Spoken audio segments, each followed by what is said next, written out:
मेरी गर्लफ्रेंड एक boss lady है। गोरा रंग, कातिल लुक और लंबी हाइट। वो एक बड़ी कंपनी की प्रेसिडेंट है। इस वक्त वो बड़े आराम से बिस्तर पर लेटी अपनी बॉडी स्ट्रेच कर रही है और उसकी नजरों में एक अलग ही नशा है। वो मुझे ऐसे देख रही है जैसे कोई शेरनी अपने शिकार को देखती है। और मैं उसके बगल में एक डरे हुए चूहे की तरह दुबका बैठा हूं। मेरी तो हिलने तक की हिम्मत नहीं हो रही। तभी अचानक वो मेरी तरफ झुकी और मुझे सीधे अपने नीचे दबा लिया। मैंने घबराते हुए अपने हाथ मले और दबी आवाज में कहा, देखो, ये सब बस एक गलत फहमी है। और सच कहूं तो थोड़ी गलती तुम्हारी भी थी, है ना? क्या हम इसे सुलझा सकते हैं?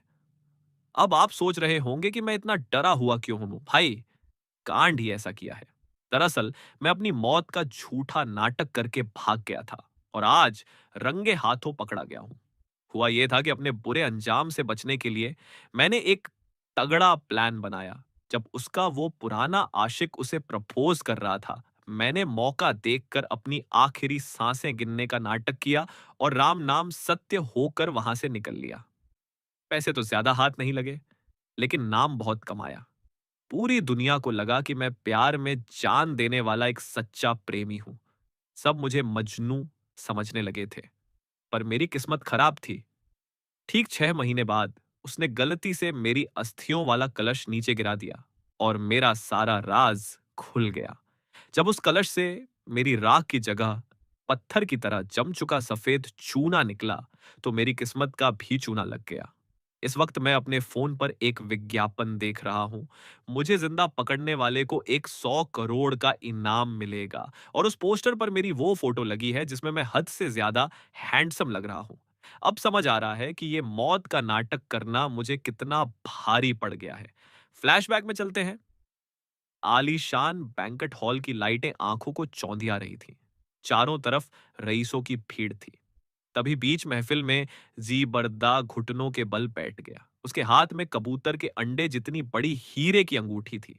वो मेरी गर्लफ्रेंड लल्लू रुयान की आंखों में आंखें डालकर बड़े प्यार से बोला, रुयान, क्या तुम मुझसे शादी करोगी? रुयान उस सफेद गाउन में किसी अप्सरा से कम नहीं लग रही थी। उसने हैरानी में अपने मुंह पर हाथ रख लिया। आंखों में आंसू थे और खुशी के मारे उसके पास शब्द नहीं थे। पूरा हॉल तालियों और शोर से गूंज उठा। हाँ कर दो, शादी कर लो। वहीं कोने में खड़ा हरी सिंह, जो रुयान का असली बॉयफ्रेंड था, अपने हाथ में शैंपेन का गिलास पकड़े चुपचाप ये सब देख रहा था। मैं वहीं एक कोने में अंधेरे के साए में खड़ा था। ऐसा लग रहा था जैसे मैं उसका बॉयफ्रेंड नहीं, बल्कि कोई सिक्योरिटी गार्ड हूं। गुस्सा मेरे सिर पर चढ़ रहा था और कानों में जैसे सीटियां बज रही थी। उन दोनों को साथ देखकर मुझे हंसी आ रही थी। वाह, क्या शानदार ड्रामा चल रहा है। एक तरफ मेरी अपनी गर्लफ्रेंड है और दूसरी तरफ उसका वो मुंहबोला भाई ज़ीपड़दा, जिसका नाम उसने पिछले 3 सालों में 800 बार जपा होगा। और आज वो भाई मेरी गर्लफ्रेंड को प्रपोज कर रहा है। मेरा मन तो किया कि आगे जाऊं, जोर जोर से तालियां बजाऊं और पूछूं, भाई, शगुन के पैसे अभी दूं या फेरों के बाद?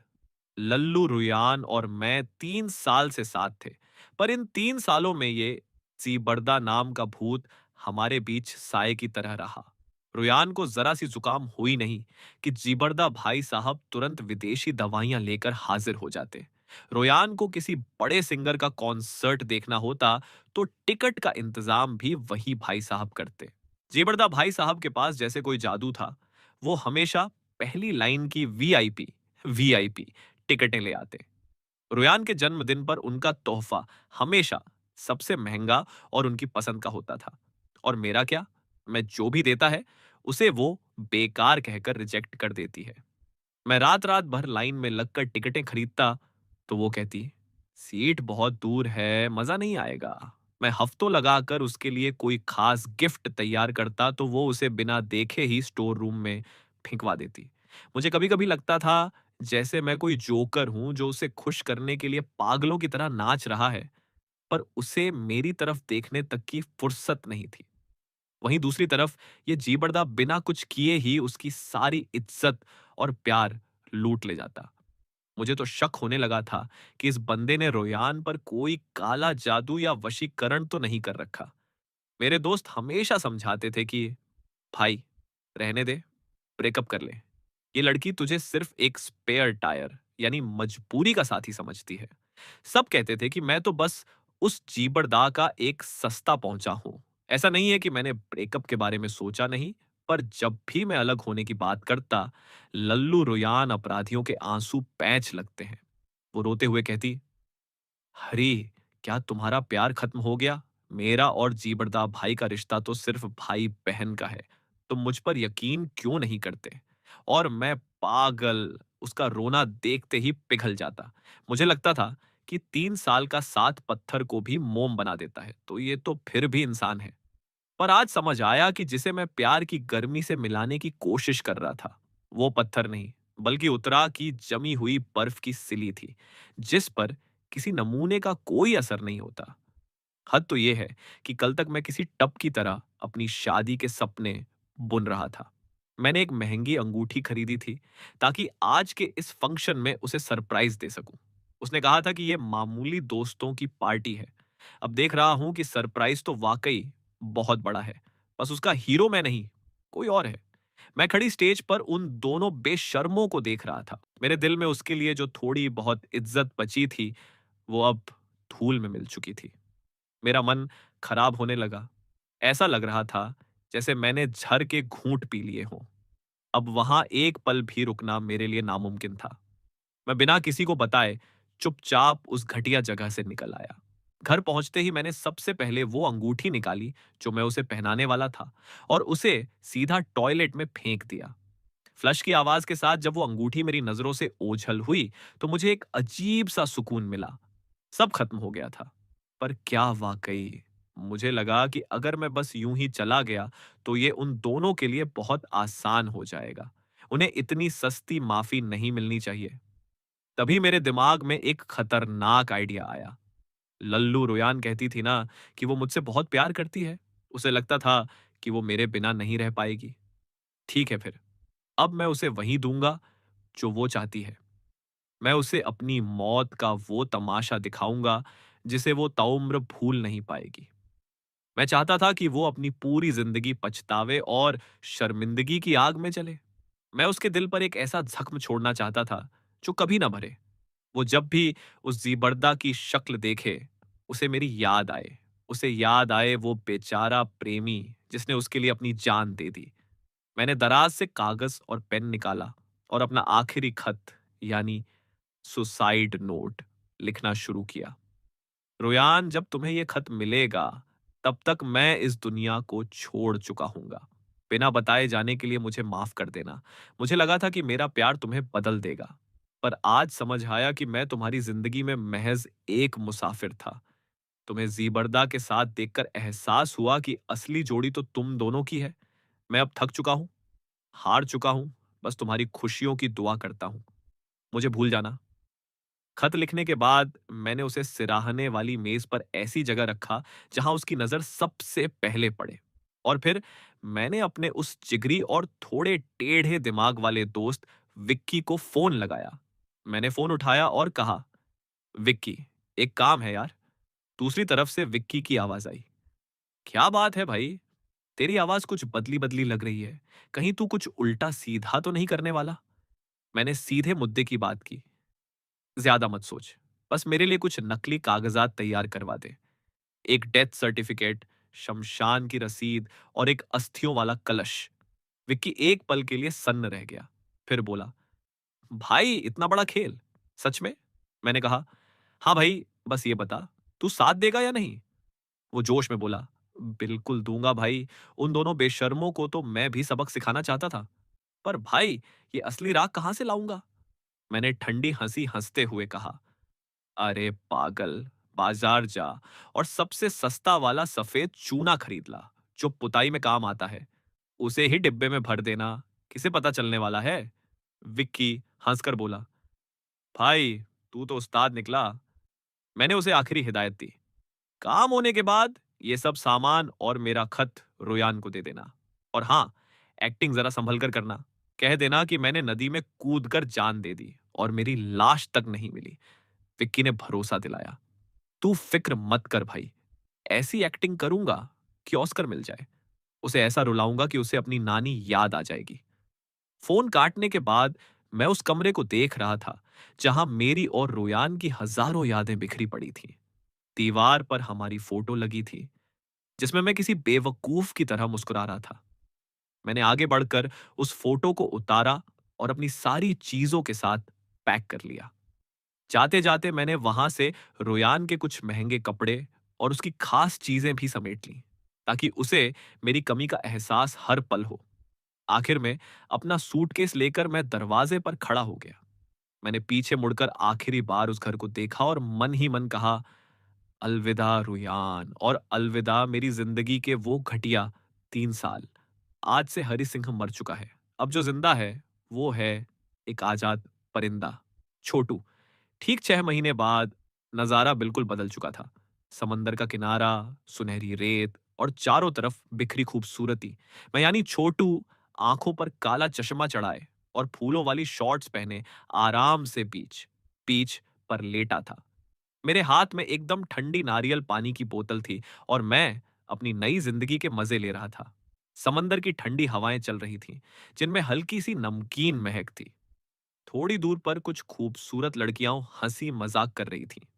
सच बताऊं तो ये जिंदगी किसी जन्नत से कम नहीं थी।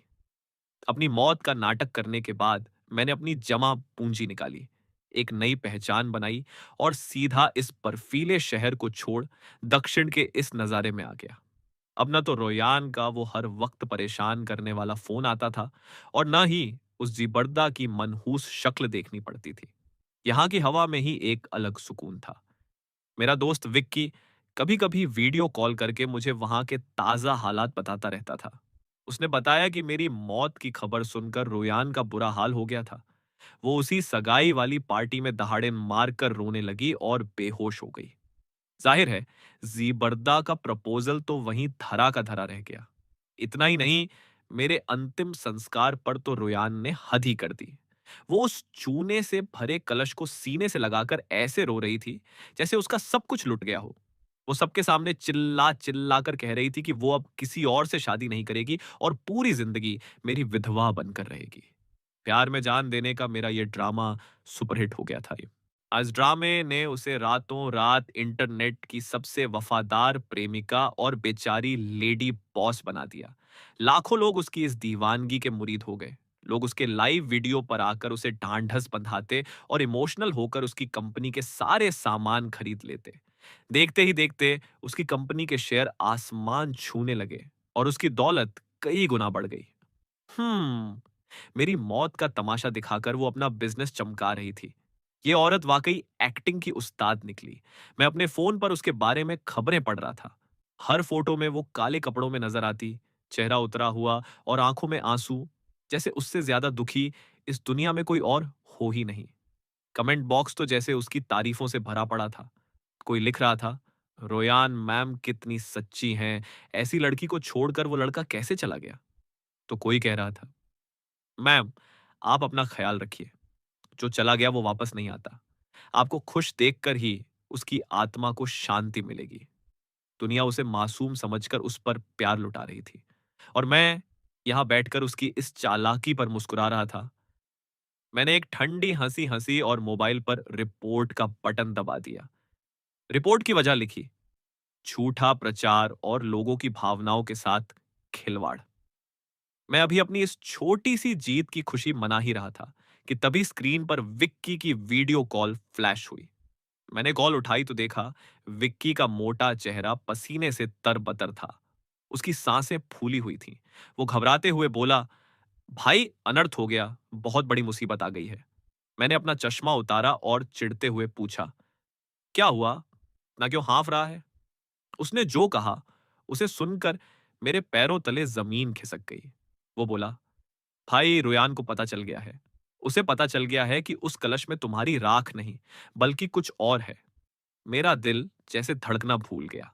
हाथ से नारियल पानी का गिलास छूटते छूटते बचा। मेरे पूरे शरीर में एक ऐसी ठंडी लहर दौड़ गई जैसे किसी ने बर्फीला पानी डाल दिया हो। मैंने हकलाते हुए पूछा, क्या, ये कैसे मुमकिन है। विक्की बोला, भाई खबर पक्की है। मुझे अभी अभी पता चला है कि आज वो घर पर तुम्हारी फोटो के आगे अगरबत्ती जला रही थी। और तभी विक्की ने आगे बताया, भाई वो तुम्हारे उस बेशकीमती कलश के आगे रो रही थी कि तभी उसका हाथ लगा और कलश जमीन पर गिरकर चकनाचूर हो गया। मैंने कांपती आवाज में पूछा, फिर फिर क्या हुआ?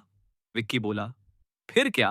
भाई तुम्हारी वो तथाकथित राख नमी की वजह से पत्थर जैसा एक छूने का ढेला बन चुकी थी। वो कलश से बाहर निकलकर फर्श पर ऐसे गिरी कि संगमरमर में गड्ढा पड़ गया। मेरा सिर चकराने लगा। ऐसा लगा जैसे आंखों के आगे अंधेरा छा गया हो। अब सब गुड़ गोबर हो गया। मैंने सब कुछ प्लान किया था, पर यह नहीं सोचा था कि यह सस्ता चूना नमी पाकर पत्थर बन जाएगा। ये तो सोशल सुसाइड हो गया भाई, वो भी एकदम असली वाला। विक्की फोन पर चिल्लाए जा रहा था, भाई तूने वो मंजर मिस कर दिया। रोयान तो जैसे पत्थर की मूरत बन गई थी। उसके चेहरे के भाव ऐसे बदल रहे थे जैसे कोई फिल्म चल रही हो। पहले गहरा दुख, फिर हैरानी, फिर उलझन, और भाई आखिर में उसकी आंखों में खून उतर आया। वो ऐसी दिख रही थी जैसे अभी किसी का कत्ल कर देगी। मैंने अपनी आखिरी उम्मीद बटोरते हुए पूछा, अब अब वो क्या कर रही है? विक्की ने ठंडी सांस भरते हुए कहा, भाई अब वो क्या कर रही है, ये पूछने से अच्छा ये देख कि उसने क्या किया है। वो अब पूरी दुनिया में तुझे पागलों की तरह ढूंढ रही है। तभी विक्की ने मुझे एक स्क्रीनशॉट भेजा। ये कोई मामूली मैसेज नहीं, बल्कि एक इंटरनल वांटेड पोस्टर था। उसकी हेडलाइन एकदम साफ और खतरनाक थी, हरी सिंह को जिंदा पकड़ो। शर्तें बहुत ही डरावनी थी। जो हरी का पता बताएगा उसे 10 लाख का इनाम, और जो उसे जिंदा पकड़कर सीधा रोयान के सामने पेश करेगा उसे मिलेगा 100 करोड़ का इनाम। उस पोस्टर के नीचे मेरी वही हाई क्वालिटी वाली फोटो लगी थी, जिसमें मैं बहुत ही हैंडसम और खुश दिख रहा था। पर आज मेरा यही चेहरा 100 करोड़ की इनामी राशि बन चुका था। मेरा पूरा शरीर सुन्न पड़ गया। ऐसा लगा जैसे मेरे फेफड़ों में किसी ने बर्फ का पानी भर दिया हो। डर के मारे मेरे नाखून मेरी हथेलियों में गड़ गए। 100 करोड़! भाई रोयान वो पागल औरत बन चुकी है जो मुझे ढूंढकर मेरी सच में हड्डियां तोड़ने वाली है। विक्की की आवाज में घबराहट साफ थी। वो चिल्लाया, भाई तू इस वक्त कहां है? जो भी कर रहा है छोड़ और वहां से तुरंत भाग। मैंने सुना है कि रुयान ने अपनी सारी ताकत झोंक दी है। पुलिस से लेकर अंडरवर्ल्ड तक हर कोई तुझे ढूंढ रहा है। भाई तेरा ये चेहरा इस वक्त किसी बड़े फिल्म स्टार से भी ज्यादा मशहूर हो चुका है। भागूं? पर कहां? मैं अपने फोन पर उस एक 100 करोड़ की इनामी राशि को देख रहा था और मेरी आंखों में आंसू आने वाले थे। मुझे एहसास हो गया कि अब आगे की जिंदगी मौत से भी बदतर होने वाली है। लेकिन मेरी घबराहट सिर्फ 3 सेकंड तक रही। मैं यानी छोटू, जो कभी हरी सिंह था, तुरंत संभल गया। भागना तो तय था, लेकिन किसी बिना दिमाग वाले परिंदे की तरह नहीं। मैं रुयान को बहुत अच्छे से जानता था। अगर उसने 100 करोड़ की बाजी लगाई है, तो इसका मतलब है कि वो मुझे पाताल से भी ढूंढ निकालेगी। अब मुझे अपनी पहचान और अपना ठिकाना दोनों को एक बार फिर से बदलना होगा, और इस बार गलती की कोई गुंजाइश नहीं है। उसने 100 करोड़ का इनाम रखा है, इसका मतलब साफ है। उसने मेरे बारे में काफी कुछ पता लगा लिया है। अब ये छोटू वाली पहचान भी ज्यादा देर टिकने वाली नहीं थी। मुझे उसके गुंडों के पहुंचने से पहले यहां से गायब होना ही पड़ेगा। मैं रेत से ऐसे उछला जैसे नीचे आग लग गई हो, और 100 मीटर की दौड़ लगाने वाले एथलीट की तरह होटल की तरफ भागा। रिसेप्शन वाली लड़की मुझे इस कदर बदहवास देखकर मुस्कुराई और आंख मारते हुए बोली, क्या बात है हैंडसम, इतनी जल्दी चेकआउट कर रहे हो? कहीं डेट पर तो नहीं जा रहे? डेट? अरे मेरी माँ, डेट नहीं, मैं तो अपनी जान बचाने के लिए भाग रहा हूं। मैंने गुस्से में अपना आईडी कार्ड काउंटर पर पटका और चिल्लाया, जल्दी करो, मेरे पास वक्त नहीं है। होटल से निकलते ही मैं सीधा बैंक की तरफ भागा ताकि अपने कार्ड से सारा पैसा निकाल सकूं। लेकिन जैसे ही मैंने एटीएम में कार्ड डाला, स्क्रीन पर लिखकर आया, माफ कीजिए, आपका कार्ड ब्लॉक कर दिया गया है। कसम से उस वक्त मेरा दिमाग फट गया। रुयान, तू तो सच में पागल हो चुकी है। इतनी जल्दी मेरे बैंक अकाउंट तक पहुंच गई। मैंने अपनी जेब टटोली तो सिर्फ कुछ 100 रुपए निकले। मेरी आंखों में आंसू आने को थे। भाई, जिस बंदे पर 100 करोड़ का इनाम हो, वो इतना गरीब हो गया कि अब बस का टिकट खरीदने के भी पैसे नहीं थे। अगर ये बात किसी को पता चल जाए तो ये साल का सबसे बड़ा जोक बन जाएगा। अब कोई रास्ता नहीं था, तो मैंने बिना आईडी कार्ड वाला एक छोटा सा खटारा होटल ढूंढा और वहीं टिक गया। रात हुई तो उस होटल के पत्थर जैसे सख्त बिस्तर पर मैं करवटें बदलता रहा, पर नींद कोसों दूर थी। अपना मोबाइल तो मैं पहले ही 2 टुकड़ों में तोड़कर गटर में फेंक चुका था। अब मैं पूरी दुनिया से कट चुका था, एकदम अकेला। मैं सोचने लगा कि आगे क्या करूं। ऐसे चूहों की तरह छिपकर रहना कोई परमानेंट इलाज नहीं था। मैं रुयान की फितरत को अच्छे से जानता था। जब तक वो मुझे ढूंढ नहीं लेगी, वो चैन से नहीं बैठेगी। मैं कल्पना कर सकता था कि वो इस वक्त कैसे अपने दांत पीस रही होगी और कह रही होगी, हरी बेटा, एक बार मेरे हाथ लग जा, फिर तुझे बताऊंगा कि असली मौत क्या होती है। ये सोचते ही मेरी कपकपी छूट गई। नहीं भाई, ऐसे हाथ पर हाथ धरकर बैठने से काम नहीं चलेगा। मैं यहाँ हाथ पर हाथ धरकर अपनी मौत का इंतजार नहीं कर सकता था। मुझे इस खेल की कमान अपने हाथ में लेनी ही होगी। तभी मेरे दिमाग में एक और खतरनाक आइडिया आया। सबसे खतरनाक जगह ही सबसे सुरक्षित होती है। रुयान को पक्का लगा होगा कि मैं किसी दूर दराज के गांव या पहाड़ों में जाकर छिप गया हूंगा, पर मैं उसका ये अंदाजा गलत साबित कर दूंगा। मैं वापस उसी शहर जाऊंगा जहां वो रहती है, उसकी नाक के ठीक नीचे। पर इस बार मेरी पहचान बिल्कुल अलग होगी। मैं बिस्तर से उठा और आईने के सामने जाकर खड़ा हो गया। ये हैंडसम चेहरा इस वक्त मेरी जान का दुश्मन बन चुका था। मुझे इसे पूरी तरह बदलना ही था। अगली सुबह मैंने अपने बचे कुचे पैसों से एकदम मामूली और अजीब से कपड़े खरीदे। एक नकली बालों वाली विगली और मोटे फ्रेम वाला चश्मा पहन लिया। इसके बाद मैं एक ऐसे लोकल क्लिनिक में गया जो थोड़ा संदिग्ध लग रहा था। 1 घंटे बाद जब मैं आईने के सामने खड़ा हुआ तो मैं खुद को पहचान नहीं पा रहा था। उस शानदार चेहरे पर अब घनी दाढ़ी मूछें थीं और मेरा पूरा लुक ही बदल चुका था। अब मेरी भौहें मोटी और काली थीं और वो पुराना सा चश्मा पहनकर मैं किसी अमीर घर का हीरो नहीं, बल्कि 40 साल का एक थका हुआ अंकल लग रहा था।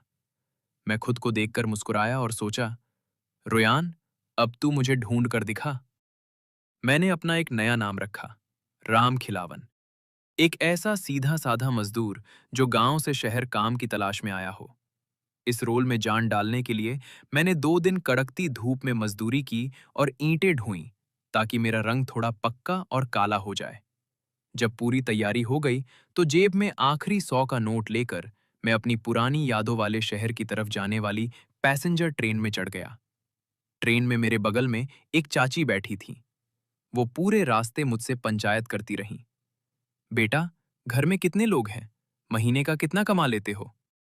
मैंने भी अपनी नई सीखी हुई टेढ़ी मेढ़ी देहाती भाषा में गप्पे मारना शुरू कर दिया। मैंने कहा, अरे चाची, का बताएं, घर में 8-8 बच्चे हैं, सबको पालना पड़ता है। मेरी बातें सुनकर उन्हें जरा भी शक नहीं हुआ कि मैं वही 100 करोड़ी भगौड़ा हूं। शहर तो पहुंच गया, पर अब सबसे बड़ा सवाल था, जिंदा कैसे रहूं? ट्रेन के सफर में मेरे बचे कुचे पैसे भी खत्म हो गए थे। अब जेब में कुल जमा 20 रुपए बचे थे। इतने पैसों में तो एक वक्त का ढंग का खाना भी नहीं मिलता। छत की बात तो भूल ही जाओ। थकान से मेरा बुरा हाल था, तो मैंने एक फ्लाईओवर के नीचे एक खाली कोना ढूंढा और वहीं बैठ गया। रात की हवा बहुत ठंडी थी। मैंने अपनी उस पतली सी जैकेट को जोर से खुद से लपेट लिया। मन में बस एक ही ख्याल था, ये सब क्या हो गया? मैं, जो एक नामी कॉलेज से टॉप करके निकला था, आज पुल के नीचे सोने पर मजबूर हूं। अगर मेरे पुराने ऑफिस के दोस्तों ने मुझे इस हालत में देख लिया, तो वो हंसते हंसते पागल हो जाएंगे। मैं अपनी किस्मत को कोस ही रहा था कि तभी एक बंदा मेरे पास आया। उसने सूट पहना हुआ था और देखने में किसी कंपनी का एजेंट या मिडिलमैन लग रहा था। उस बंदे ने मुझे ऊपर से नीचे तक देखा और मेरे हाथ में एक पर्चा थमा दिया। बोला, भाई, काम ढूंढ रहे हो क्या? उसकी बात सुनकर मेरी आंखों में चमक आ गई। मैं तुरंत उठकर बैठ गया और पूछा, हाँ भाई, बिल्कुल, क्या काम है? वो बोला, लल्लू ग्रुप का नाम सुना है? वही जो देश की सबसे बड़ी कंपनियों में से एक है। उन्हें अभी साफ सफाई करने वाले लड़कों की जरूरत है। खाना पीना और रहना सब कंपनी की तरफ से होगा और महीने के 5,000 मिलेंगे। लल्लू ग्रुप? ये नाम सुनते ही मेरे दिल की धड़कन जैसे रुक गई। अरे भाई, ये तो रुयान की कंपनी है। उसने मुझे अपनी ही दुश्मन की कंपनी में झाड़ू पोछा लगाने का ऑफर दे दिया। ये तो वही बात हुई कि खुद चलकर शेर की मांद में जाना। मैं मना करने ही वाला था कि उस एजेंट ने फिर से बोलना शुरू किया। भाई सच कह रहा हूं, ऐसी नौकरी दोबारा नहीं मिलेगी। कंपनी का खाना किसी बड़े होटल जैसा होता है। रोज मीट मछली मिलती है और रहने के लिए जो कमरा मिलेगा वो भी बहुत शानदार होगा। वो एजेंट बोले जा रहा था। भाई कमरे में एसी है, गर्म पानी है और सबसे बड़ी बात, उन्हें ना तुम्हारी डिग्री देखनी है ना तुम्हारा पिछला रिकॉर्ड। बस काम करने का जज्बा होना चाहिए। खाना पीना और रहना बिल्कुल फ्री और हर रोज खाने में तगड़ा मीट मिलेगा। ये सुनकर मैंने थूक गटका और मेरे पेट से भी चूहे कूदने की आवाज आने लगी। दिमाग कह रहा था कि यह बहुत खतरनाक है, पर पेट कह रहा था कि अगर अभी कुछ नहीं खाया तो मर जाऊंगा। अगर ये नौकरी नहीं की तो फिर कहीं और जाकर भीख मांगने की नौबत आ जाएगी। मैंने सोचा, डर के आगे जीत है। वैसे भी अब मेरा हुलिया इतना बदल चुका है कि कोई मुझे पहचान नहीं पाएगा। उसकी कंपनी में सफाई वाला बनकर रहूंगा तो शायद उसके कुछ राज भी पता चल जाएं। दुश्मन को हराना है तो उसके करीब रहना जरूरी है। मैंने हिम्मत जुटाई, दांत भींचे और उसके हाथ से पर्चा छीन लिया। मैंने कहा, ठीक है भाई, मैं तैयार हूं। ये काम कोई और करे ना करे, मैं जरूर करूंगा। अगले दिन मैं उस एजेंट के साथ लल्लू ग्रुप की उस ऊंची आलीशान इमारत के सामने खड़ा था। सामने खड़ी उस आसमान को छूती आलीशान इमारत को देखकर मेरी यादें ताजा हो गईं। कभी मैं यहां रुयान के बॉयफ्रेंड की हैसियत से उसकी महंगी गाड़ी में वीआईपी गेट से अंदर आता था, और आज देखो, एक सफाई वाले की तरह पीछे के दरवाजे से चुपचाप अंदर घुस रहा हूं। सच है, जब किस्मत खराब होती है तो ऊंट पर बैठे आदमी को भी कुत्ता काट लेता है। नौकरी मिलने का काम उम्मीद से ज्यादा आसान रहा। वहां बैठी एचआर वाली चाची ने बस एक नजर मुझे देखा और बिना कुछ पूछे कागजों पर साइन कर दिए। मुझे उसी मंजिल पर भेजा गया जहां रुयान का मेन ऑफिस था। मेरा काम था वहां साफ सफाई करना। मेरी बॉस एक महिला थी जिनका नाम था शांति देवी। वो स्वभाव की बहुत अच्छी थी। शायद मेरा सीधा साधा रूप देखकर उन्हें मुझ पर तरस आ गया। वो बोली, बेटा राम खिलावन, तू अभी नया है, तुझे यहाँ के तौर तरीके नहीं पता। देख, इस पूरी बिल्डिंग में सबसे जरूरी जगह है हमारी मालकिन का ऑफिस। हमारी रुयान मैडम को सफाई बहुत पसंद है। उन्हें जरा सी भी धूल बर्दाश्त नहीं होती। शांति देवी मुझे समझा रही थी। देख बेटा, मैडम की आंखों में एक तिनका भी नहीं खटकना चाहिए। सफाई ऐसी होनी चाहिए कि कोना कोना चमक उठे। और हाँ, मैडम का मिजाज आजकल बहुत खराब रहता है। तू बस चुपचाप अपना काम करना और उनसे नजरें मत मिलाना। मैंने सिर हिलाकर हाँ तो कह दिया, पर मन ही मन मुस्कुरा रहा था। मिजाज। मिजाज तो खराब होगा ही। आखिर 100 करोड़ की इनामी राशि जो हाथ नहीं आ रही, कलेजे में आग तो लगी होगी। नीली वर्दी पहनी, मुंह पर मास्क लगाया और सिर पर टोपी चढ़ाकर मैंने अपनी सफाई वाली गाड़ी आगे बढ़ाई। आज मेरे मिशन का पहला दिन था। रुयान का केबिन गलियारे के बिल्कुल आखिरी छोर पर था। मैं धीरे धीरे अपनी गाड़ी धकेलता हुआ वहां तक पहुंचा। दरवाजा थोड़ा सा खुला था और अंदर से रोयान की वही बर्फ जैसी ठंडी और कड़क आवाज आ रही थी। वो चिल्ला रही थी, नाकारा, तुम सब के सब नाकारा हो। 100 करोड़, पूरे 100 करोड़ की बाजी लगा दी मैंने, पर तुम लोग एक मामूली इंसान को नहीं ढूंढ पा रहे। आखिर किस बात की सैलरी लेती है ये पूरी टीम? तभी अंदर से कुछ टूटने और चीजें बिखरने की जोरदार आवाज आई। अंदर से चीजें टूटने की आवाजें आ रही थीं। शायद वो गुस्से में जो हाथ लग रहा था, उसे पटक रही थी। मेरा कलेजा मुंह को आ गया। मैंने तुरंत गर्दन नीचे झुकाई और जोर जोर से पोछा लगाने का नाटक करने लगा। तभी एक बंदा कोट पैंट पहने, चेहरा लटकाए ऑफिस से बाहर निकला। उसे देखते ही मैं पहचान गया। ये तो रुयान का सबसे खास सेक्रेटरी था, जिसे सब राहुल कहते थे। राहुल ने मुझे देखा, अपनी भौहें सिकोड़ी और गुस्से में बोला, अरे ओ सफाई वाले, इधर क्या कर रहा है? चल, अभी यहां जरूरत नहीं है, भाग यहां से।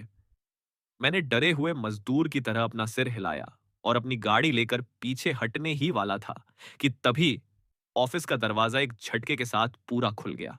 वहां रुयान खड़ी थी। उसने काले रंग का प्रोफेशनल सूट पहना हुआ था, जिसमें वो पहले से भी ज्यादा खतरनाक और खूबसूरत लग रही थी। उसकी नजरों में वो गुस्सा था जिसे देखकर अच्छे अच्छों के पसीने छूट जाएं।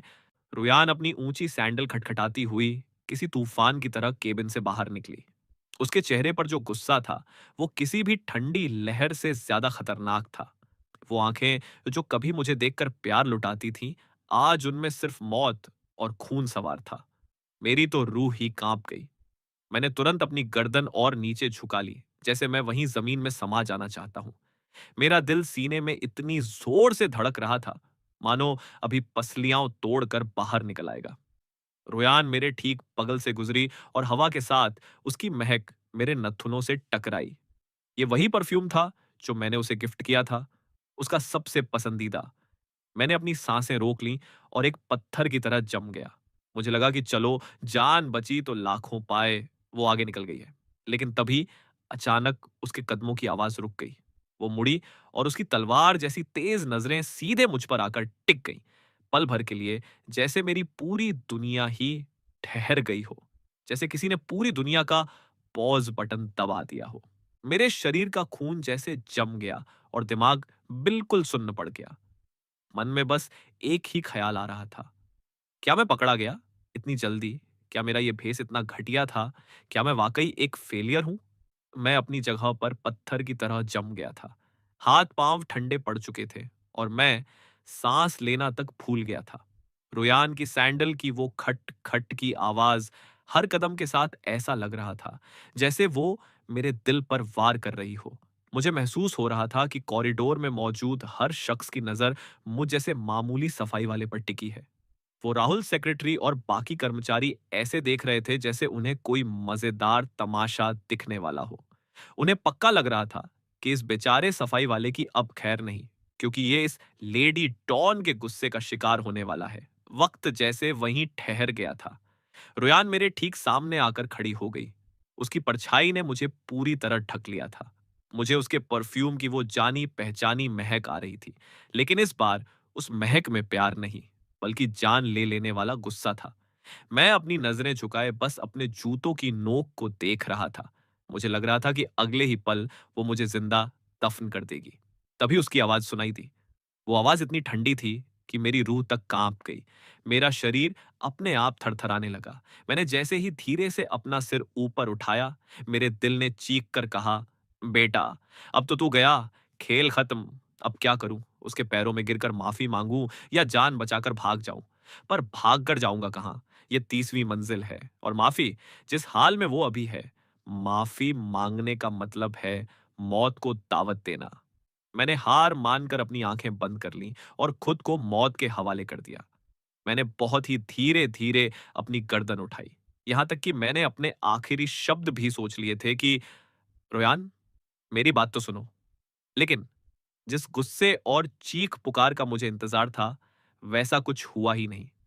रोयान बस ठंडी नजरों से मुझे देख रही थी। उसकी उन खूबसूरत आंखों में शक और नफरत साफ झलक रही थी। उसने पूरे 10 सेकंड तक मेरे चेहरे को घूरा और भाई, वो 10 सेकंड मुझे 100 साल के बराबर लगे। फिर उसने अपनी भौहें सिकोड़ी और बड़ी बेरुखी से बोली, तुम्हारे शरीर से बहुत गंदी बदबू आ रही है। मैं तो सन्न रह गया। बदबू? कैसी बदबू? मैंने अनजाने में ही अपनी बाजू उठाई और खुद को सूंघा। भाई, पसीने और उस सस्ते डिटर्जेंट की मिली जुली महक सीधे मेरे दिमाग में चढ़ गई। अब राम खिलावन के रोल में घुसने के लिए मैं कई दिनों से नहाया नहीं था और ऊपर से डर के मारे जो ठंडा पसीना छूटा था, उसने तो काम ही तमाम कर दिया। सच में वो महक बयान से बाहर थी। रोयान ने नाक सिकोड़ते हुए एक कदम पीछे हटाया, अपनी उंगलियों से नाक दबाई और चिढ़कर बोली, आइंदा से मुझसे दूर रहा करो। इतना कहकर वो पीछे मुड़ी और अपनी सैंडल खटखटाती हुई लिफ्ट के अंदर चली गई। जैसे ही लिफ्ट का दरवाजा बंद हुआ, मेरा शरीर बिल्कुल बेजान हो गया। ऐसा लगा जैसे किसी ने मेरी आत्मा खींच ली हो। मैं वहीं जमीन पर ढेर होने ही वाला था। आसपास के लोग मुझे ऐसे देख रहे थे जैसे मेरा कोई तमाशा हो। कुछ को मुझ पर तरस आ रहा था, तो कुछ मेरी बेइज्जती का मजा ले रहे थे। तभी वो राहुल सेक्रेटरी मेरे पास आया और मेरे कंधे पर हाथ रखकर बोला, भाई, तेरी किस्मत बहुत तेज है। आज मैडम का मूड खराब था, इसलिए उन्होंने सिर्फ तेरी बदबू पर तुझे छोड़ दिया, वरना अगर कोई और दिन होता तो शायद तू इस खिड़की से नीचे उड़ रहा होता। उसने पास की उस बड़ी सी कांच की खिड़की की तरफ इशारा किया। मैंने जैसे ही नीचे देखा, मेरी टांगें कांपने लगीं। भाई, मौत के मुंह से वापस आया हूं। किसने सोचा था कि मेरी ये बदबू ही आज मेरी ढाल बन जाएगी। इसे कहते हैं किस्मत खराब हो तो भी कभी कभी काम आ जाती है। मैं अपनी सफाई वाली गाड़ी को जैसे तैसे खींचता हुआ सफाई कर्मचारियों वाले कमरे में पहुंचा। शांति देवी ने जब मेरा उतरा हुआ चेहरा देखा तो वो घबराकर बोली, अरे राम खिलावन, क्या हुआ बेटा? तबीयत तो ठीक है तेरी? मैंने बस अपना सिर हिलाया और एक ऐसी मुस्कान दी जो रोने से भी बदतर थी। मैंने कहा, कुछ नहीं शांति चाची, बस मैंने बहाना बनाया। कुछ नहीं चाची, बस थोड़ी धूप लग गई है। शांति चाची बोली, तो फिर थोड़ी देर आराम कर ले। आजकल के बच्चे भी ना अपने शरीर का जरा भी ध्यान नहीं रखते। मैं कुर्सी पर ढेर हो गया और जोर जोर से सांसें लेने लगा। भाई, अभी जो हुआ वो किसी डरावनी फिल्म से कम नहीं था। रुयान की वो शक भरी निगाहें याद करके अब भी कलेजा कांप रहा है। शुक्र है कि मेरा ये भेस काम कर गया, और उससे भी बड़ा शुक्र उस बदबू का है। अब तो तय कर लिया है, जब तक यहां हूं नहाने का नाम भी नहीं लूंगा। मैं अभी अपनी किस्मत को दुआएं दे ही रहा था कि तभी कमरे का दरवाजा धड़ाम से खुला। वही राहुल सेक्रेटरी अंदर आया और सीधा मेरे पास आकर खड़ा हो गया। वो रूखी आवाज में बोला, ओए चल मेरे साथ, मैडम ने तुझे अभी के अभी अपने केबिन में बुलाया है। ये सुनते ही मैं कुर्सी से ऐसे उछला जैसे नीचे बिजली का तार छू गया हो। फिर से? अब उस पागल औरत को मुझसे क्या काम है? क्या उसे शक हो गया? क्या उसने मुझे पहचान लिया? मेरा दिल एक बार फिर हलक में आ गया। ऐसा लग रहा था जैसे मैं सफाई करने नहीं, बल्कि अपनी फांसी की सजा सुनने जा रहा हूं। मैं राहुल सेक्रेटरी के पीछे पीछे फिर से उसी ऑफिस के दरवाजे पर पहुंच गया। इस बार दरवाजा बंद था। राहुल ने धीरे से दस्तक दी और बोला, मैडम, वो लड़का आ गया है। अंदर से रुयान की वही बर्फ जैसी ठंडी आवाज आई, उसे अंदर भेजो। राहुल ने मेरी तरफ एक इशारा किया और खुद चुपचाप वहां से खिसक गया। मैंने एक लंबी सांस ली और उस भारी दरवाजे को धक्का देकर अंदर कदम रखा। ऑफिस के अंदर एसी एसी की वजह से काफी ठंड थी, पर मुझे डर के मारे पसीने आ रहे थे। रुयान अपनी बड़ी सी मेज के पीछे बैठी थी और अपने हाथ में एक पेन घुमा रही थी। उसकी आंखें किसी एक्सरे मशीन की तरह मेरे आर पार देख रही थीं। मैंने अपनी गर्दन झुका ली और अपने फटे पुराने कुर्ते का कोना जोर से पकड़ लिया। मेरा दिल इतनी जोर से धड़क रहा था कि आवाज बाहर तक सुनाई दे रही थी। उसने अचानक पूछा, नाम क्या है तुम्हारा? मैंने अपनी वही टेढ़ी मेढ़ी देहाती भाषा में जवाब दिया, राराम खिलावन मैडम। उसने फिर पूछा, कहाँ के रहने वाले हो? मैंने हकलाते हुए कहा, जी, वो बहुत दूर देहात से आए हैं, एकदम पिछड़े इलाके से। यहाँ काम करने क्यों आए हो? उसकी आवाज में जैसे कोई राज छिपा था। मैंने कहा, क्या करें मैडम, घर में बहुत गरीबी है। 8-8 बच्चे हैं, सबका पेट जो पालना है। अच्छा, मैंने वही अपनी रटी रटाई कहानी फिर से सुना दी कि कैसे मैं गरीबी के कारण यहाँ मजदूरी करने आया हूँ। रोयान ने मेरी बात सुनी, पर उसके चेहरे पर कोई भाव नहीं था। बस उसने अपनी एक भौं ऊपर उठाई। तभी वो अपनी कुर्सी से उठी और मेज के पीछे से निकलकर मेरे ठीक सामने आकर खड़ी हो गई। उसकी मौजूदगी का दबाव इतना ज्यादा था कि मुझे लगा जैसे मेरा दम घुट जाएगा। अचानक उसने अपना हाथ बढ़ाया और मेरी ठुड्डी पकड़कर मेरा चेहरा ऊपर उठा दिया। उसकी उंगलियां बर्फ जैसी ठंडी थीं, और जैसे ही उन्होंने मेरी खाल को छुआ, मेरे पूरे शरीर में सिरहन दौड़ गई। मैं चाहकर भी नजरें नहीं हटा पा रहा था। उसकी उन गहरी आंखों में एक अजीब सी बेचैनी और गहरा शक साफ दिख रहा था। मैं अंदर ही अंदर डर के मारे मरा जा रहा था। क्या इसे मुझ पर शक है? क्या मेरी एक्टिंग में कोई कमी रह गई, या मेरी भाषा इसे नकली लग रही है? मेरा दिमाग सुन्न हो गया था और पसीने की एक बूंद मेरी कनपट्टी से नीचे गिरी। तभी वो अचानक रुकी और बहुत ही धीमी, कांपती हुई आवाज में बोली, तुम्हारी आंखें। उसने कहा, तुम्हारी आंखें। मेरे किसी पुराने जानने वाले से बहुत मिलती हैं। ये सुनते ही मेरा दिल जैसे धड़कना भूल गया। धत्त तेरी की! मैं सब कुछ बदल सकता था, पर इन आँखों का क्या करता? रुयान हमेशा कहती थी कि उसे मेरी आँखों से प्यार है। वो कहती थी कि इनमें सितारे चमकते हैं, और आज वही सितारों वाली आँखें मेरी जान की दुश्मन बन गई थीं। मैं बुरी तरह घबरा गया। मैंने अपनी पुतलियों को ज़ोर-ज़ोर से घुमाना शुरू किया, ताकि मेरी आँखें थोड़ी धुंधली और बेवकूफ़ों जैसी लगें।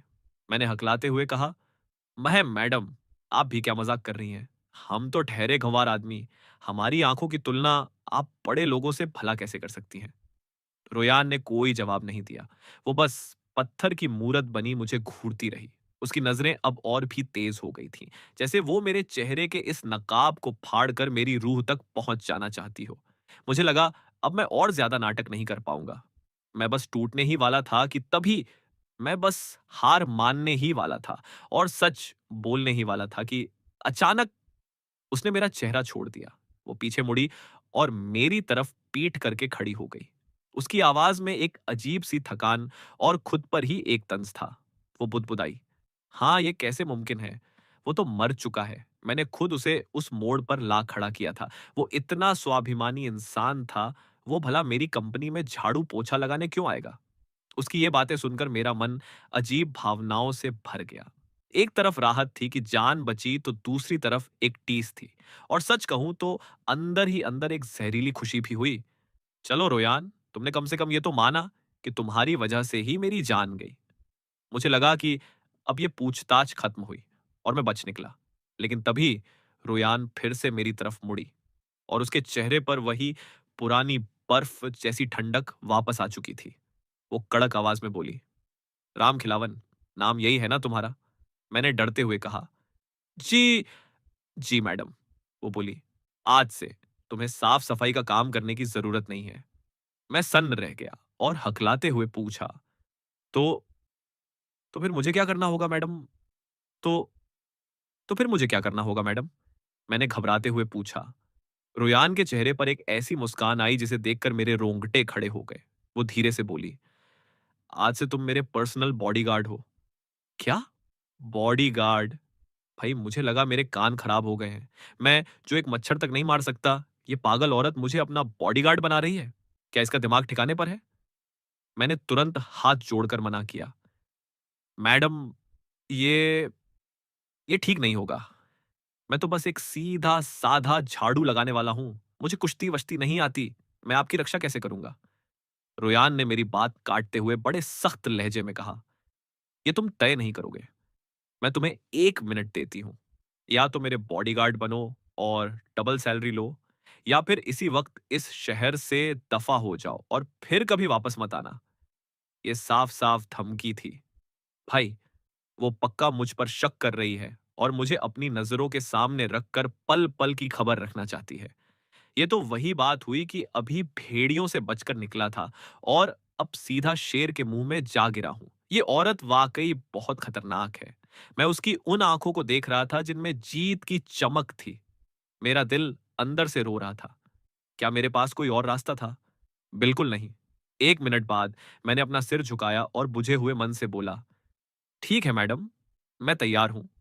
रुयान के चेहरे पर एक ऐसी मुस्कान आई जो किसी शैतान की मुस्कान से भी ज्यादा डरावनी थी। वो खुश होकर बोली, बहुत अच्छे। राहुल, इसे ले जाओ और इसके कपड़े बदलवाओ।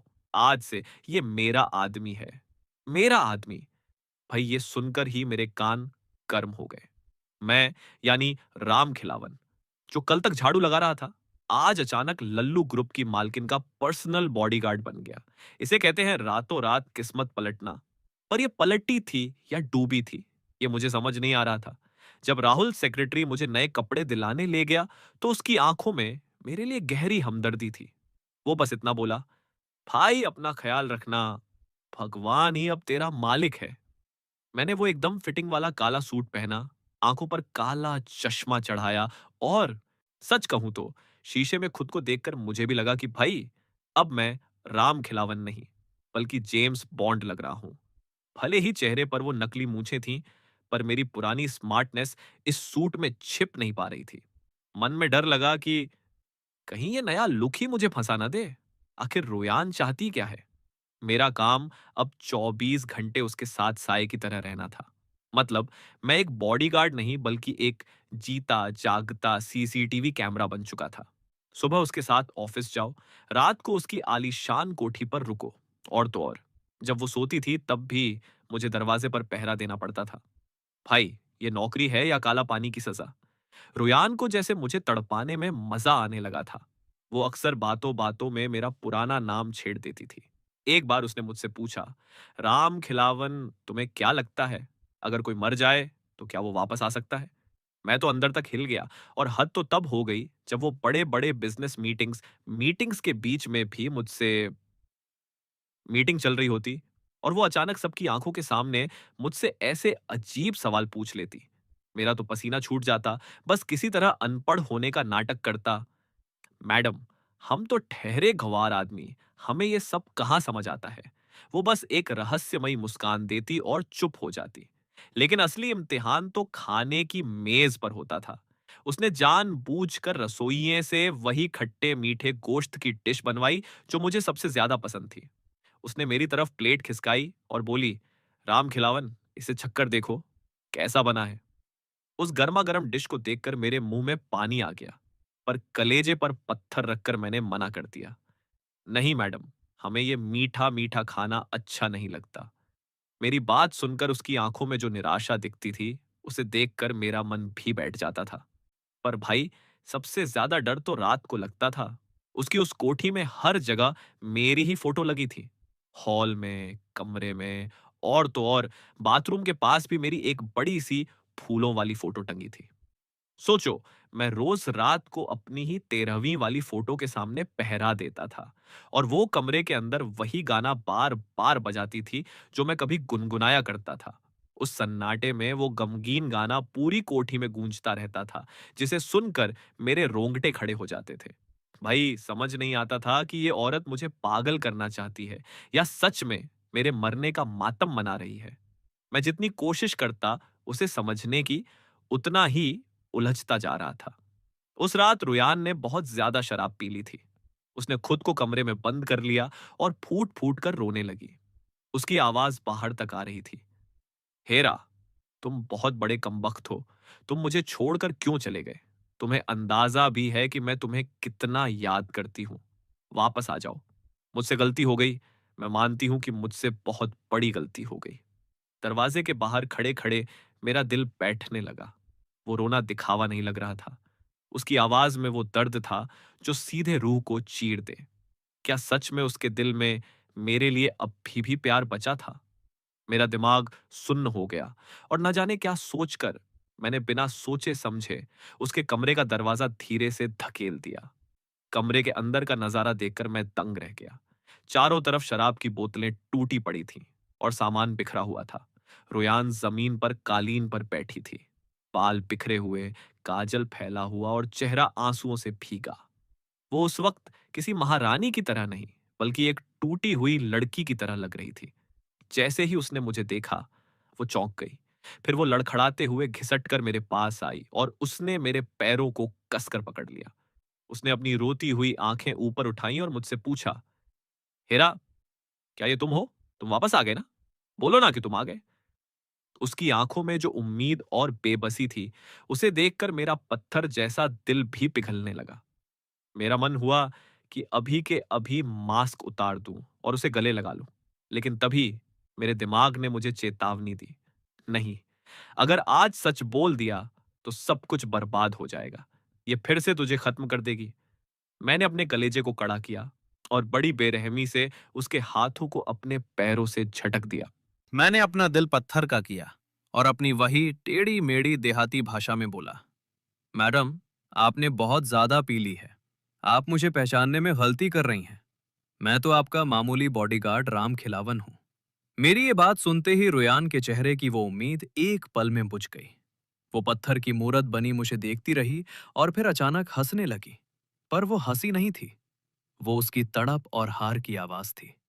वो खुद से ही कहने लगी, हाँ, सही कह रहे हो, मैंने बहुत पी ली है।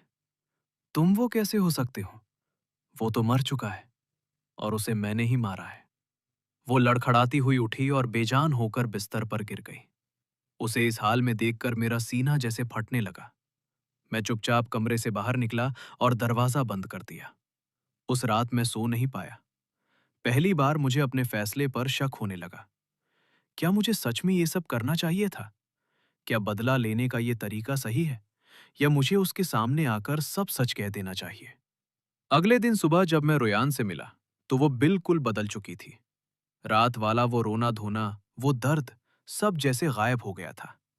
वो फिर से वही बर्फ की रानी बन गई थी, ठंडी और सख्त।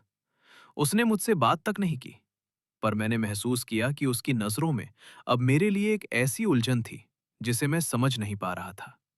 मुझे लगा ये चूहे बिल्ली का खेल ऐसे ही चलता रहेगा, पर तभी एक शख्स की एंट्री हुई जिसने सब कुछ तहस नहस कर दिया। वो सफेद चूहा वापस आ गया था, मिस्टर पॉल, जिसे रुयान अपना पहला प्यार मानती थी। दोपहर का वक्त था। वो सफेद सूट पहनकर, हाथ में गुलाब के फूलों का बड़ा सा गुलदस्ता लिए, लल्लू ग्रुप के ऑफिस में ऐसे दाखिल हुआ जैसे कोई शहजादा हो। वही पुरानी चमक धमक और वही घमंडी चेहरा। वो रुयान के कैबिन में घुसते ही बड़े प्यार से बोला, रुयान देखो, मैं वापस आ गया हूं। मिस्टर पॉल के आते ही पूरे ऑफिस की लड़कियां जैसे दीवानी हो गई। फुसफुसाहटें शुरू हो गई। हाय, कितने स्मार्ट है ना। ये वही हैं जो मैडम के बचपन के दोस्त हैं। देखो देखो, दोनों साथ में कितने अच्छे लग रहे हैं, जैसे मेड फॉर ईच अदर हो। मैं रुयान के पीछे काला चश्मा चढ़ाए पत्थर की मूरत बना खड़ा था। मन ही मन मैंने सोचा, लो, नाग और नागिन फिर से मिल गए। अब देखते हैं ये दोनों मिलकर कौन सी नई फिल्म की शूटिंग करते हैं। लेकिन रुयान का रिएक्शन देखकर मुझे थोड़ा ताज्जुब हुआ। उसने पॉल को वैसे नहीं देखा जैसे वो पहले देखा करती थी।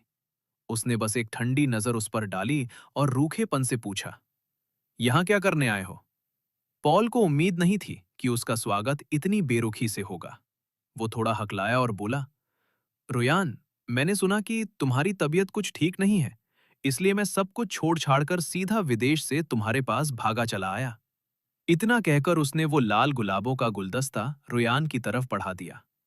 पॉल ने अपनी वही चिकनी चुपड़ी बातें जारी रखीं। रुयान, ये फूल तुम्हारे लिए हैं। बस चाहता हूं कि तुम्हारे चेहरे पर थोड़ी मुस्कान आ जाए। लेकिन रुयान ने उन फूलों की तरफ देखा तक नहीं। वो बड़ी बेरुखी से बोली, मुझे इनकी जरूरत नहीं है, और उसे नजरअंदाज करके आगे बढ़ने लगी। पॉल का चेहरा शर्म से लाल पीला हो गया। उसे अपनी बेइज्जती बर्दाश्त नहीं हुई।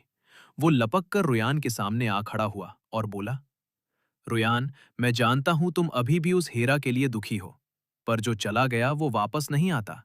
तुम्हें अपनी जिंदगी में आगे बढ़ना होगा। वो हेरा, सच कहूं तो वो तुम्हारे लायक था ही नहीं। तुम उससे कहीं बेहतर डिजर्व करती हो। ये सुनते ही मेरा खून खौल उठा। मेरी मुट्ठियां भिज गईं। ये साला सफेद चूहा, अभी मेरी लाश ठंडी भी नहीं हुई और ये मेरे ही सामने मेरी बुराई कर रहा है, मेरी जगह लेने की कोशिश कर रहा है। मन तो किया कि अभी चश्मा उतारूं और एक जोरदार मुक्का इसके जबड़े पर जड़ दूं। पर मेरे कुछ करने से पहले ही रोयान का सब्र का बांध टूट गया। वो किसी शेरनी की तरह उस पर भड़क उठी। रोयान अचानक मुड़ी और इससे पहले कि वो सफेद चूहा कुछ समझ पाता, चटाक, एक जोरदार तमाचा उसके गाल पर जड़ दिया। उस थप्पड़ की गूंज पूरे हॉल में सन्नाटा कर गई। सब के सब पत्थर बन गए। पॉल अपना गाल सहलाते हुए फटी आंखों से रोयान को देख रहा था। रोयान, तुमने मुझे... जबान संभाल के बात कर। रोयान उसकी नाक के सामने उंगली तानकर दहाड़ी। हेरा मेरे लायक था या नहीं, ये बताने की औकात तेरी नहीं है। वो मेरा आदमी था और मरकर भी हमेशा वही रहेगा। तू है कौन? सिर्फ मेरे बाप के दोस्त का बिगड़ैल बेटा। रोयान का गुस्सा सातवें आसमान पर था। वो आगे बोली, मैंने तुझे इज्जत दी भाई माना, और तूने उसे ही मेरी कमजोरी समझ लिया। मैं ही अंधी थी जो तुझे अच्छा समझती थी, पर अब मेरी आंखें खुल गई हैं। तू एक नंबर का स्वार्थी और ढोंगी इंसान है। मेरे पैसों पर तूने बाहर ऐश की, और आज जब मैं मुश्किल में हूं... रोयान रुकी नहीं। वो तो जैसे आज काली मां का रूप ले चुकी थी। वो पॉल पर बरसते हुए बोली, तुझे क्या लगा तू फिर से आएगा और मेरा फायदा उठा लेगा। ये तेरा सपना ही रह जाएगा। आज के बाद अगर तू मेरे आसपास भी दिखा तो इतना मारूंगी कि गिन भी नहीं पाएगा, और फिर तुझे सीधे अफ्रीका पार्सल कर दूंगी। वहीं जाकर अपनी किस्मत आजमाना। भाई साहब, रुयान ने जो क्लास ली है, उसकी गूंज से पूरा ऑफिस थर्रा गया। सब अपनी सांसें रोककर खड़े थे। पॉल का चेहरा जो पहले टमाटर जैसा लाल था, अब बैंगन जैसा नीला पड़ गया था। उसकी ऐसी बेइज्जती हुई कि उसके मुंह से एक शब्द नहीं निकला। मैं बगल में खड़ा होकर ये सब देख रहा था और मेरा दिमाग चकरा गया। ओ तेरी की, इतना बड़ा धमाका! मतलब ये जो मिस्टर पॉल खुद को शरीफ समझता था, ये तो बड़ा भारी धोखेबाज निकला। रुयान का ये रूप देखकर मुझे यकीन हो गया कि अब उसकी अक्ल ठिकाने आ गई है। और भाई, जब उसने सबके सामने चिल्लाकर कहा कि मैं उसका आदमी हूं, कसम से कलेजे में ऐसी ठंडक पड़ी कि क्या बताऊं। अंदर ही अंदर मुझे जो फील आ रही थी वो एकदम जबरदस्त थी। थोड़ा थोड़ा सिग्मा वाली फीलिंग आ रही थी बॉस। रुयान ने उसे फटकार लगाई और बिना पीछे मुड़े आगे बढ़ गई। उसने बस एक आवाज दी, राम खिलावन, चलो यहां से। मैं भी किसी वफादार चेले की तरह फौरन उसके पीछे हो लिया। जब मैं उस पॉल के बगल से गुजरा तो मुझे उसके दांत पीसने की आवाज साफ सुनाई दे रही थी। वो गुस्से में जल रहा था, पर मेरा क्या, अपना काम तो हो गया। कैबिन में पहुंचते ही रुयान अपनी कुर्सी पर ठह गई। उसका सीना गुस्से के मारे अब भी तेजी से ऊपर नीचे हो रहा था। उसे देखकर साफ लग रहा था कि आज उसका पारा 7वें आसमान पर है। मैंने बिना कुछ बोले चुपचाप उसके लिए पानी का एक गिलास भरा और उसकी तरफ बढ़ा दिया। उसने एक घूंट पानी पिया, तब जाकर उसकी सांस में सांस आई। उसने अपनी नजरें उठाईं और बड़े अजीब भाव से मेरी तरफ देखा। वो धीरे से बोली, राम खिलावन, क्या तुम्हें ये सब देखकर मेरी हंसी आ रही है? क्या मैं तुम्हें पागल लग रही हूं? मैंने अपनी गर्दन हिलाते हुए बड़े यकीन के साथ कहा, नहीं मैडम, आप तो बहुत बहादुर हैं। ये बात मैंने सिर्फ कहने के लिए नहीं कही थी, ये मेरे दिल की आवाज थी। भाई, पूरे ऑफिस के सामने उस धोखेबाज की धज्जियां उड़ाना कोई मामूली बात नहीं है। ऐसी हिम्मत हर किसी में नहीं होती मैडम। मैंने अपनी बात पूरी की। रुयान ने एक फीकी और कड़वी मुस्कान के साथ कहा, हिम्मत?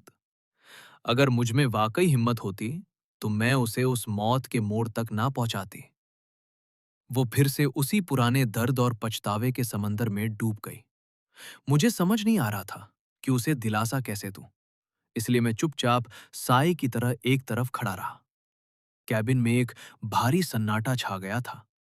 तभी रुयान ने अचानक मेरी तरफ देखा और बोली, राम खिलावन, आज मेरे साथ एक एक जाम हो जाए। मेरी कोठी पर चलो। आज हम तब तक पिएंगे जब तक ये गम भूल ना जाए।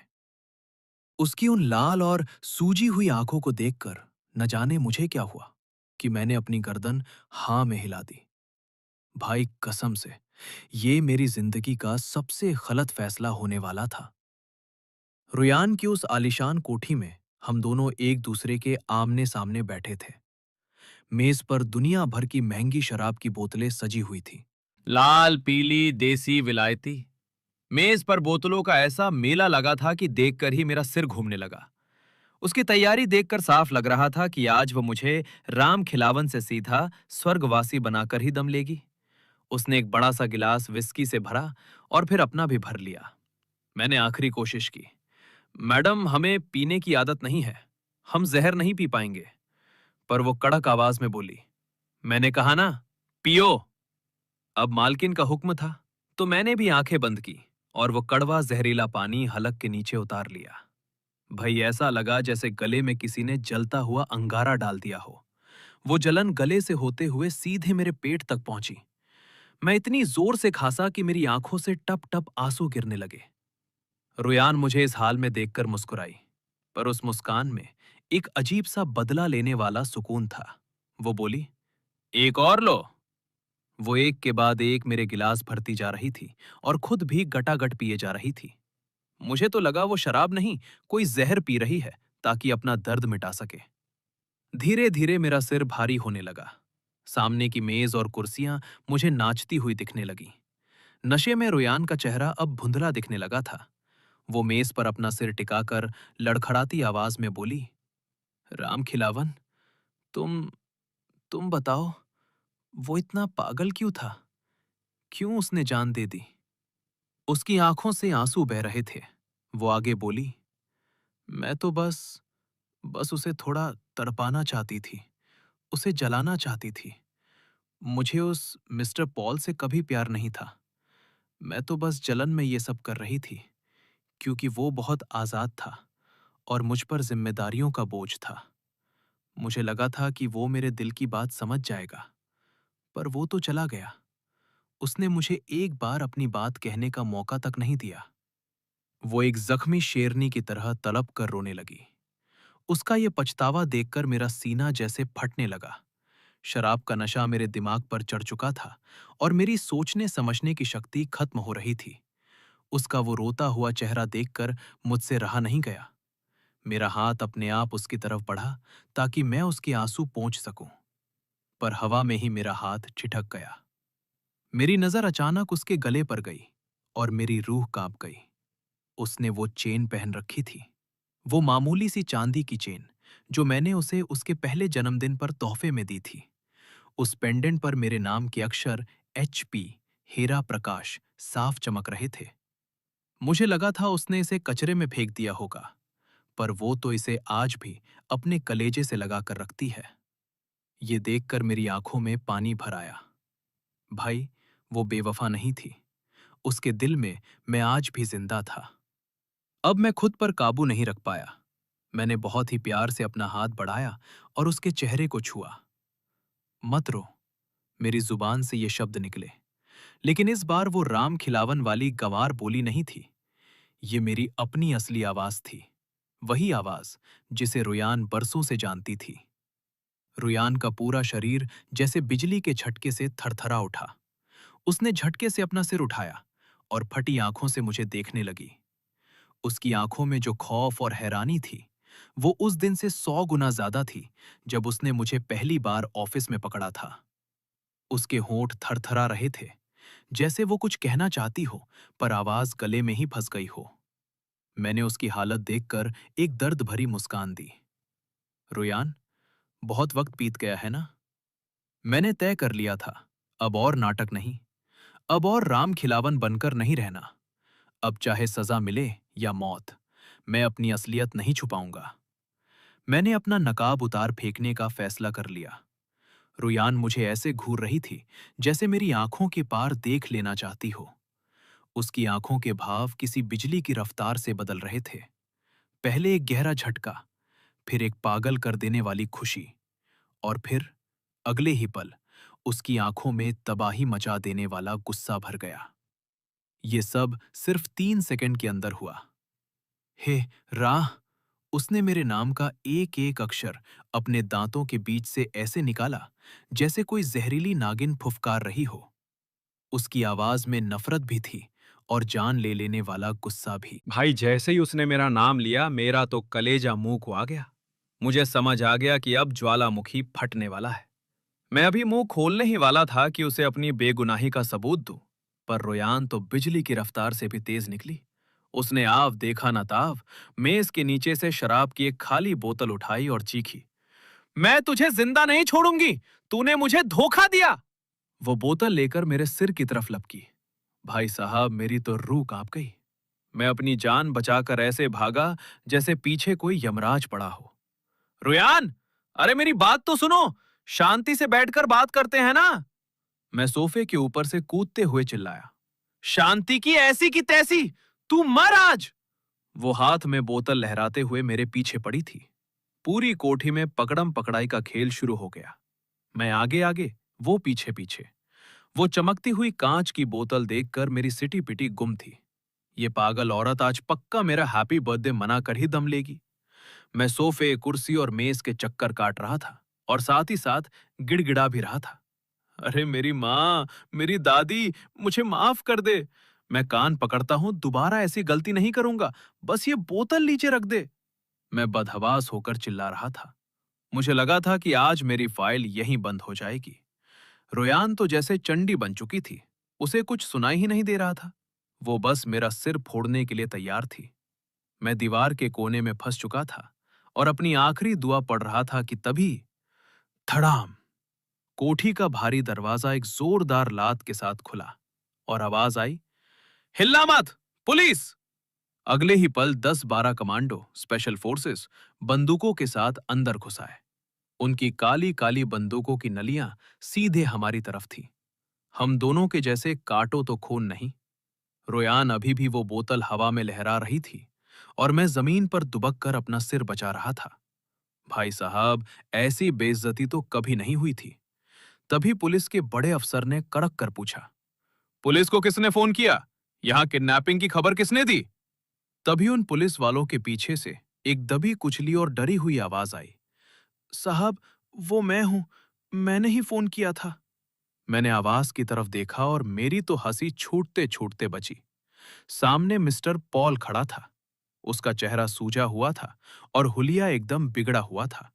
उसने पुलिस की तरफ हाथ उठाकर मेरी ओर इशारा किया और चिल्लाया, इंस्पेक्टर साहब, यही है वो गुंडा, इसी ने रोयान का अपहरण किया है।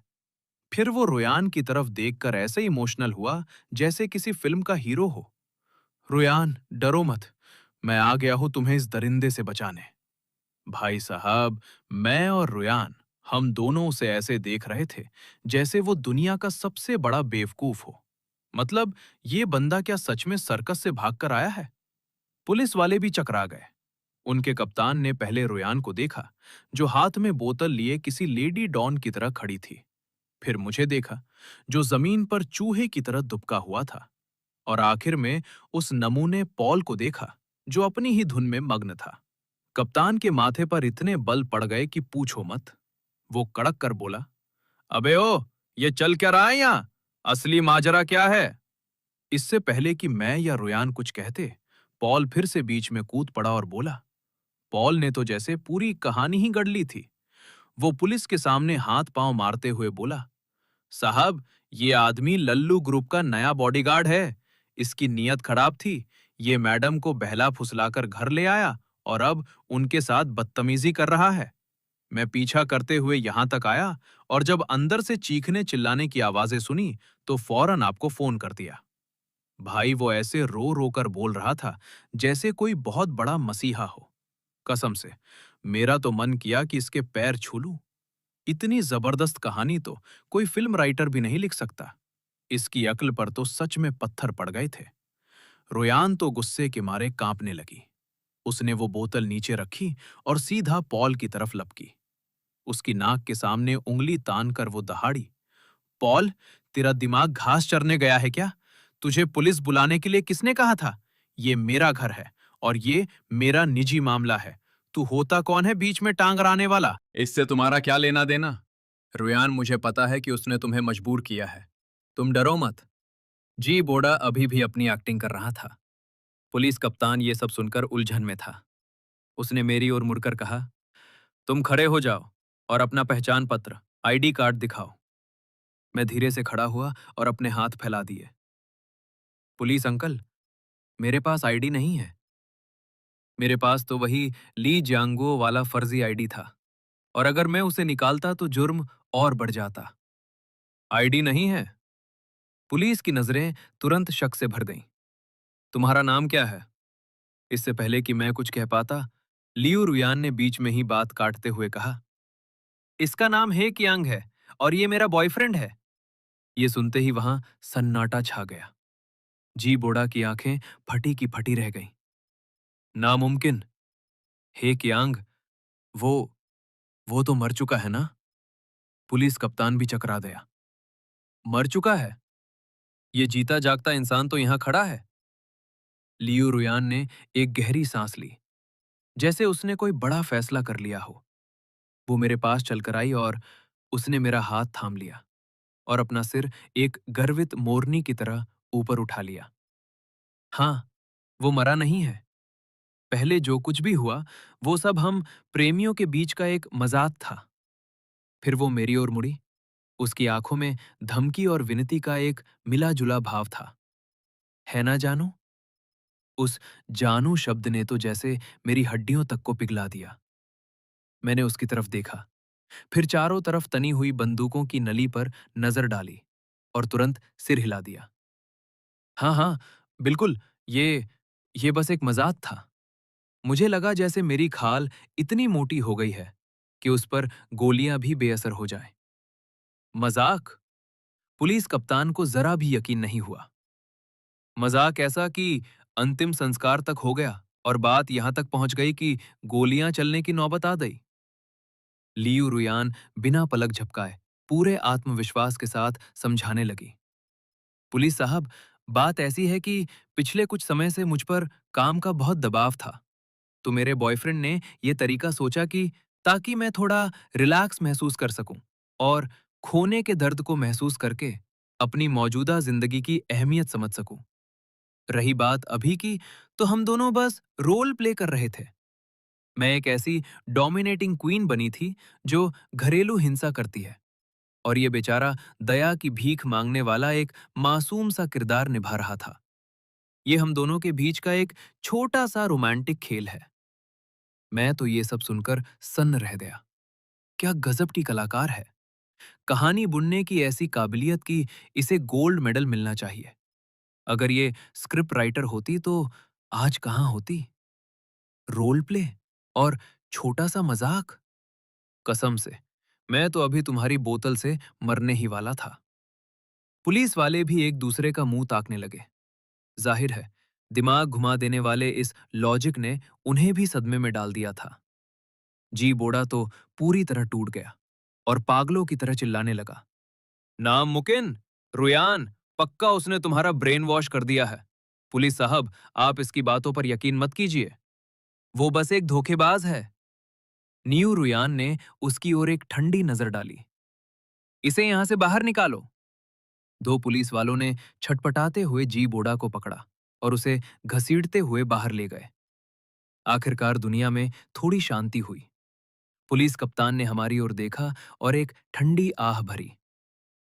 ठीक है, अब जब ये सब एक गलतफहमी है, तो हम अपनी टीम वापस ले जा रहे हैं।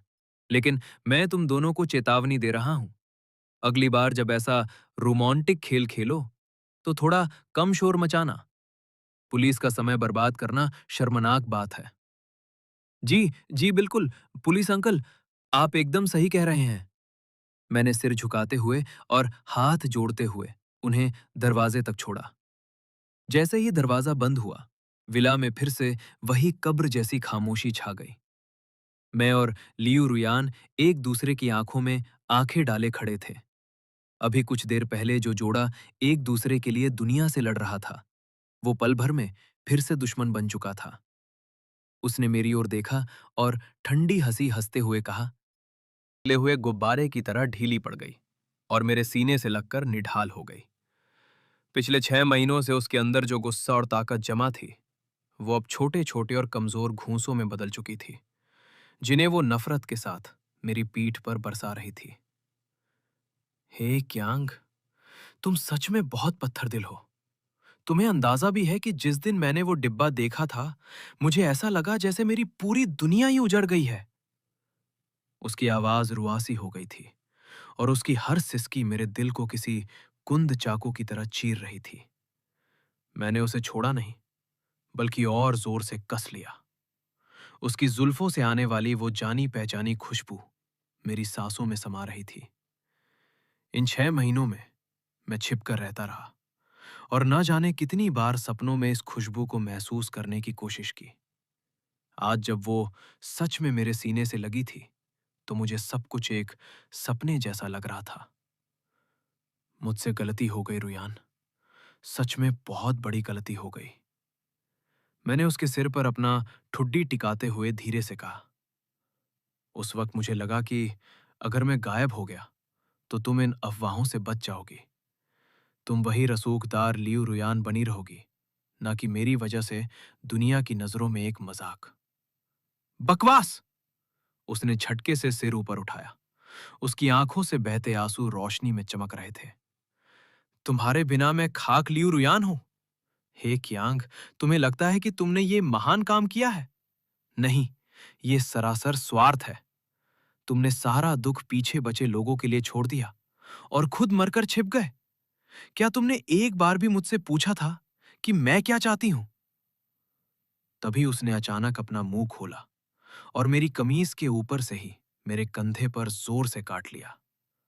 दर्द के मारे मेरी सिट्टी पिट्टी गुम हो गई, लेकिन मैंने उफ तक नहीं की। क्या अब तुम्हारा गुस्सा शांत हुआ? मैंने उसे देखते हुए पूछा।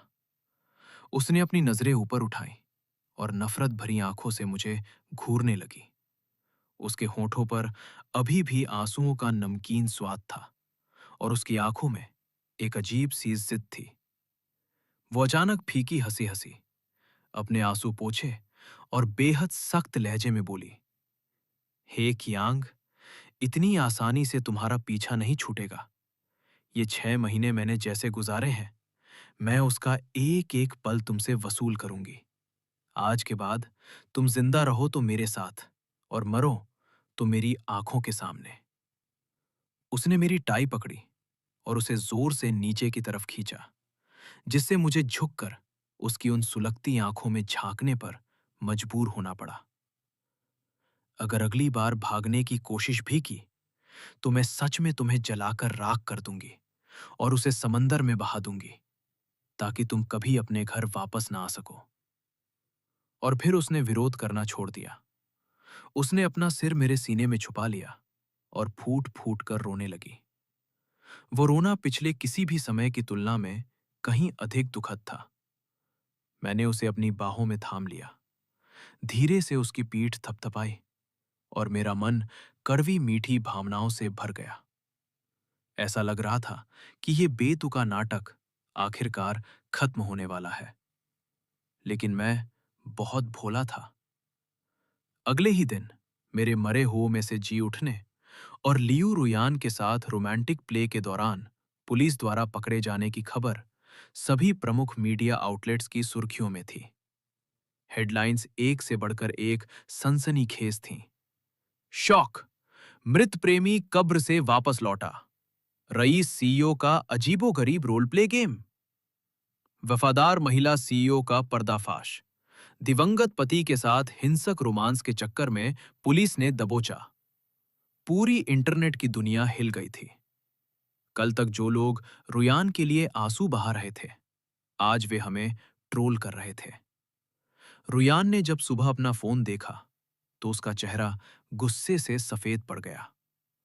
उसने फोन पटकते हुए मेरी तरफ देखा। उसकी आंखों में अब दुख नहीं, बल्कि एक खतरनाक चमक थी। हे कियांग, उसने दांत पीसते हुए कहा, अब तो तुम चाहकर भी दुनिया की नजरों से नहीं छिप पाओगे। अब तुम्हें पूरी जिंदगी इस मजाक की सजा मेरे साथ काटनी होगी। वर्ष का सबसे बड़ा ट्विस्ट, जिसे आप सच्चा प्यार समझ रहे थे, वो तो एक बड़ा S&M ड्रामा निकला। मैं और लियू रुयान एक ऐसे तरीके से पूरी दुनिया में वायरल हो गए जिसके बारे में हमने सपने में भी नहीं सोचा था। मैंने अपने फोन की स्क्रीन पर वो हाई डेफिनेशन फोटो देखी जिसमें हम दोनों सिर पर हाथ रखे डरे हुए दुबके बैठे थे, और दूसरी फोटो जिसमें वो हाथ में शराब की बोतल लिए मुझे जान से मारने के लिए दौड़ रही थी।